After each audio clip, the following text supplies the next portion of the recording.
Código de Processo Penal, capítulo 7, do reconhecimento de pessoas e coisas.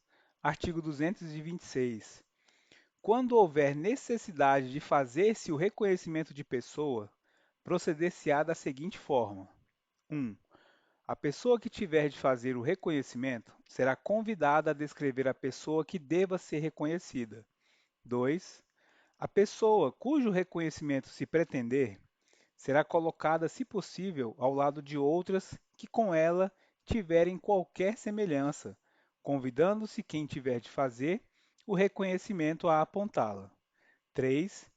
Se houver razão para recear que a pessoa chamada para o reconhecimento, por efeito de intimidação ou outra influência, não diga a verdade em face da pessoa que deve ser reconhecida, a autoridade providenciará para que esta não veja aquela. 4. Do ato de reconhecimento lavrar-se-á auto pormenorizado, subscrito pela autoridade, pela pessoa chamada para proceder ao reconhecimento e por duas testemunhas presenciais. Novamente, 4. Do ato de reconhecimento lavrar-se-á auto pormenorizado, subscrito pela autoridade, pela pessoa chamada para proceder ao reconhecimento e por duas testemunhas presenciais. Parágrafo único. O disposto no número 3 desse artigo não terá aplicação na fase de instrução criminal ou em plenário de julgamento. Artigo 227. No reconhecimento de objeto, proceder-se-á com as cautelas estabelecidas no artigo anterior, no que for aplicável. Artigo 228. Se várias forem as pessoas chamadas a efetuar o reconhecimento de pessoa ou de objeto, cada uma fará a prova em separado, evitando-se qualquer comunicação entre elas. Capítulo 8 da acareação. Artigo 229.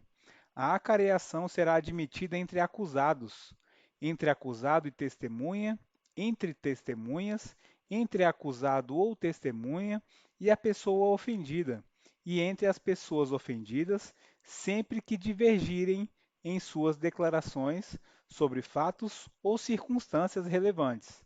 Parágrafo único. Os acareados serão reperguntados para que expliquem os pontos de divergências, reduzindo-se a termo o ato de acareação. Artigo 230.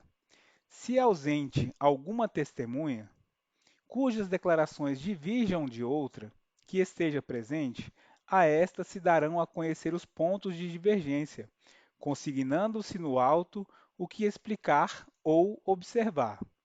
Se subsistir a discordância, expedir-se-á precatória à autoridade do lugar onde resida a testemunha ausente, transcrevendo-se as declarações desta e as da testemunha presente, nos pontos em que divergirem, bem como o texto do referido auto, a fim de que se contemple a divergência, ouvindo-se a testemunha ausente pela mesma forma estabelecida para a testemunha presente.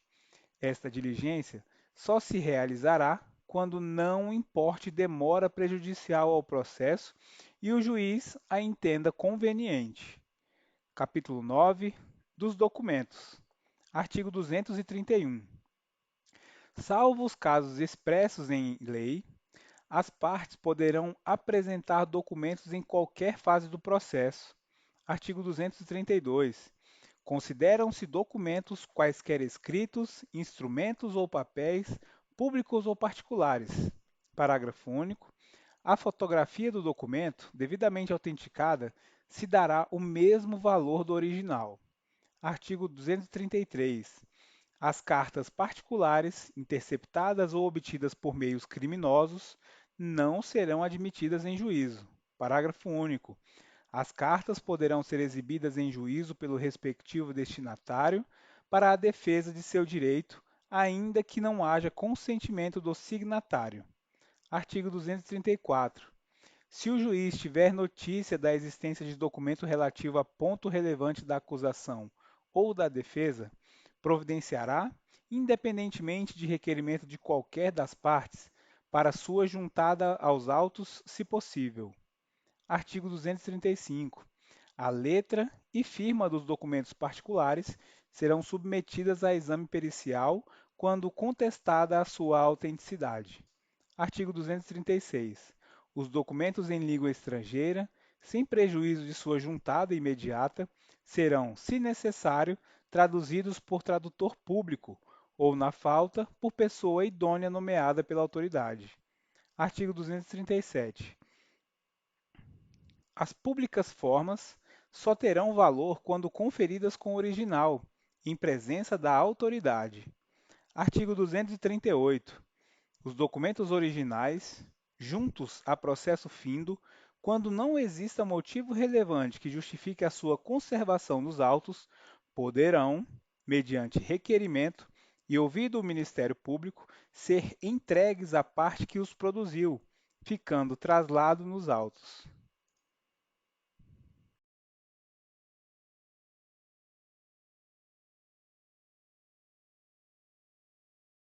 Constituição da República Federativa do Brasil. Seção 9 da Fiscalização Contábil, Financeira e Orçamentária. Artigo 70. A fiscalização contábil, financeira, orçamentária, operacional e patrimonial da União e das entidades da administração direta e indireta, quanto à legalidade, legitimidade, economicidade, aplicação das subvenções e renúncia de receitas, será exercida pelo Congresso Nacional mediante controle externo e pelo sistema de controle interno de cada poder. Parágrafo único. Prestará contas qualquer pessoa física ou jurídica, pública ou privada, que utilize, arrecade, guarde, gerencie ou administre dinheiros, bens e valores públicos, ou pelas quais a União responda ou que, em nome desta, assuma obrigações de natureza pecuniária. Artigo 71. O controle externo, a cargo do Congresso Nacional, será exercido com o auxílio do Tribunal de Contas da União, ao qual compete 1. Apreciar as contas prestadas anualmente pelo Presidente da República, mediante parecer prévio, que deverá ser elaborado em 60 dias a contar do seu recebimento. 2. Julgar as contas dos administradores e demais responsáveis por dinheiros, bens e valores públicos da administração direta e indireta, incluídas as fundações e sociedades instituídas e mantidas pelo Poder Público Federal, e as contas daqueles que deram causa à perda, extravio ou outra irregularidade de que resulte prejuízo ao erário público. 3. Apreciar, para fins de registro, a legalidade dos atos de admissão de pessoal a qualquer título na administração direta e indireta, incluídas as fundações instituídas e mantidas pelo poder público, excetuadas as nomeações para cargo de provimento em comissão, bem como a das concessões de aposentadorias, reformas e pensões, ressalvadas as melhorias posteriores que não alterem o fundamento legal do ato concessório. 4.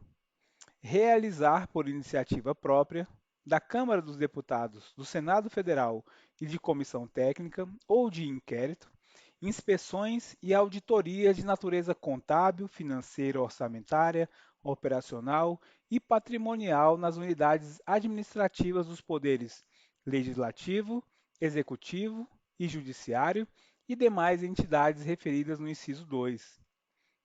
5. Fiscalizar as contas nacionais das empresas supranacionais de cujo capital social a União participe, de forma direta ou indireta, nos termos do Tratado Constitutivo. 6. Fiscalizar a aplicação de quaisquer recursos repassados pela União, mediante convênio, acordo, ajuste ou outros instrumentos congêneres a Estado, ao Distrito Federal ou a município. 7. Prestar as informações solicitadas pelo Congresso Nacional, por qualquer de suas casas ou por qualquer das respectivas comissões, sobre a fiscalização contábil, financeira, orçamentária, operacional e patrimonial e sobre resultados de auditorias e inspeções realizadas. 8. Aplicar aos responsáveis, em caso de ilegalidade de despesa ou irregularidade de contas, as sanções previstas em lei, que estabelecerá, entre outras combinações, multa proporcional ao dano causado ao erário. 9. Assinar prazo para que o órgão ou entidade adote as providências necessárias ao exato cumprimento da lei, se verificada ilegalidade. 10. Sustar, se não atendido, a execução do ato impugnado, comunicando a decisão à Câmara dos Deputados e ao Senado Federal. 11. Representar ao poder competente sobre irregularidades ou abusos apurados. Parágrafo 1º. No caso de contrato, o ato de sustação será adotado diretamente pelo Congresso Nacional, que solicitará, de imediato, ao Poder Executivo as medidas cabíveis. Parágrafo 2º. Se o Congresso Nacional ou o Poder Executivo, no prazo de 90 dias, não efetivar as medidas previstas no parágrafo anterior, o Tribunal decidirá a respeito. Parágrafo 3º. As decisões do Tribunal de que resulte imputação de débito ou multa terão eficácia de título executivo. Parágrafo 4º. O Tribunal encaminhará ao Congresso Nacional, trimestral e anualmente, relatório de suas atividades. Artigo 72. A comissão mista permanente a que se refere o artigo 166, parágrafo 1º, diante de indícios de despesas não autorizadas, ainda que sob a forma de investimentos não programados ou de subsídios não aprovados, poderá solicitar à autoridade governamental responsável que, no prazo de 5 dias, preste os esclarecimentos necessários. Parágrafo 1º. Não prestados os esclarecimentos ou considerados estes insuficientes, a comissão solicitará ao tribunal pronunciamento conclusivo sobre a matéria no prazo de 30 dias. Parágrafo 2º. Entendendo o tribunal irregular a despesa, a comissão, se julgar que o gasto possa causar dano irreparável ou grave lesão à economia pública, proporá ao Congresso Nacional sua sustação. Artigo 73. O Tribunal de Contas da União, integrado por 9 ministros, tem sede no Distrito Federal, quadro próprio de pessoal e jurisdição em todo o território nacional, exercendo no que couber as atribuições previstas no artigo 96. Parágrafo 1º. Os ministros do Tribunal de Contas da União serão nomeados dentre brasileiros que satisfaçam os seguintes requisitos: 1. Mais de 35 e menos de 70 anos de idade. 2. Idoneidade moral e reputação ilibada. 3. Notórios conhecimentos jurídicos, contábeis, econômicos e financeiros ou de administração pública. 4. Mais de 10 anos de exercício de função ou de efetiva atividade profissional que exija os conhecimentos mencionados no inciso anterior. Parágrafo 2º. Os ministros do Tribunal de Contas da União serão escolhidos: 1.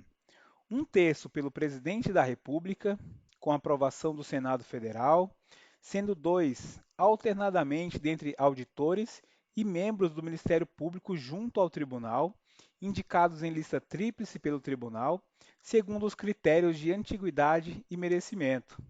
2. 2/3 pelo Congresso Nacional. Parágrafo 3º.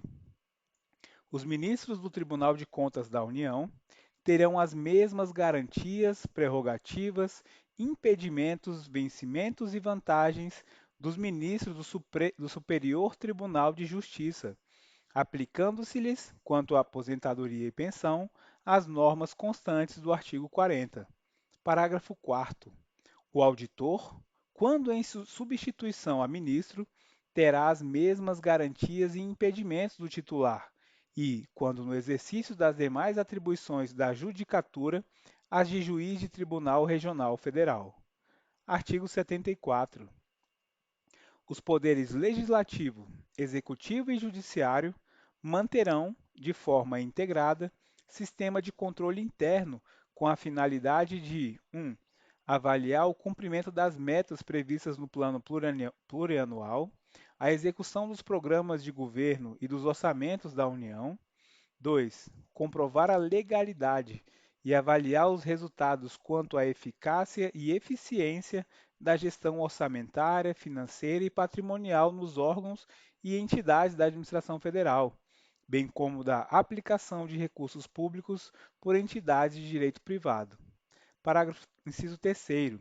Exercer o controle das operações de crédito, avais e garantias, bem como dos direitos e haveres da União. 4.